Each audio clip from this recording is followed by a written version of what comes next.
Today on the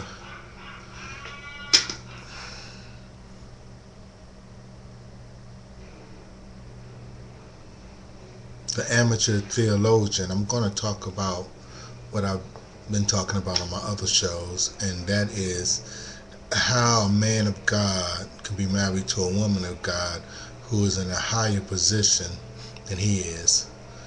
Um, a lot of people say, well, she's too holy and she expects too much, and what I have to say to that is you need to expect more out of yourself than somebody can expect out of you. And secondly, if you are the head, act like the head. Act as if you are in control. Even though she may be the pastor or she can be a usher, and then it doesn't matter because that's her walk and it has nothing to do with you really. And if you feel someone is asking you to be holier than you can be, then you need to get on your knees and pray about that, because the ultimate goal in your Christian walk should be the best Christian that you can be. And if that's not your ultimate goal, then obviously you still have a lot of demons to conquer. Because if you are not trying to be the best you can be in anything, then what are you trying to be? Are you trying to be a failure? And by the fact that you're a woman is trying to be the best she can be, you feel intimidated by that? And is that the reason that you don't be the best husband you can be or the best father you can be? So basically, if your woman is holding the bar higher than you, don't you think that should be a motivator? Provoke you to jealousy? To raise the bar even higher? It's not about her, it's about you, about your walk.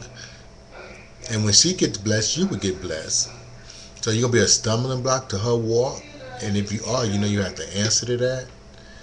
And I'm just going to have a short show today because it's so many things I want to talk about, that it's, really not about this this YouTube video, such as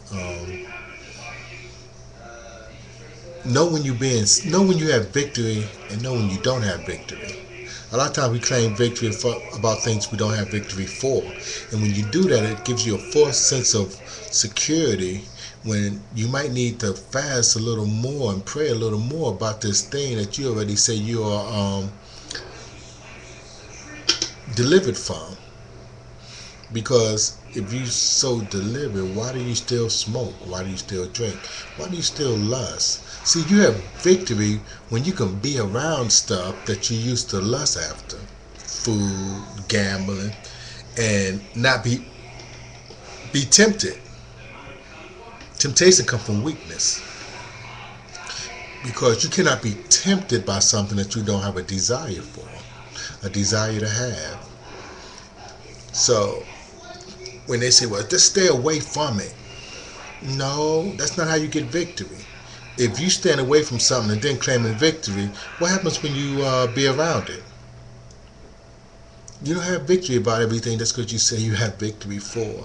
Or I do have victory and it just haven't manifested itself, and it might manifest itself in 30, 40 years. But that's not God. You think it's going to take God 30 years to give you the victory over food? Wow. What about something that's really hard to get a victory over, like the way you were raised and old habits and things that satisfy you? God give you victory, you just have to get it. But if you're not trying to be the best Christian you can be, then it's going to take you 30 years to get over cursing. It's going to take you 30 years to get over overeating, overweightness, and being lackluster and irresponsible, and etc., etc. But like I said, that's not what this video is about. It's about how to love a woman of God, and one of the things you have to do to love a woman of God is be the best Christian you can be.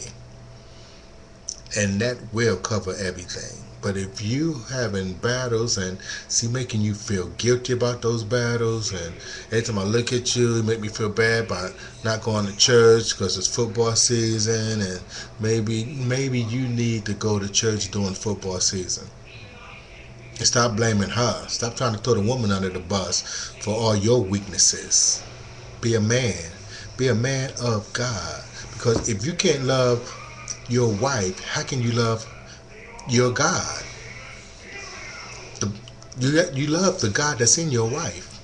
So if you're not loving the God that's in her, you're not loving her. If you're not loving her, you're not loving the God in her. So if you're not loving your wife, then you need to check the life that you live in. I'm going to stop there. God bless everybody who watched this video, and thank you very, very much. God bless you. Amen.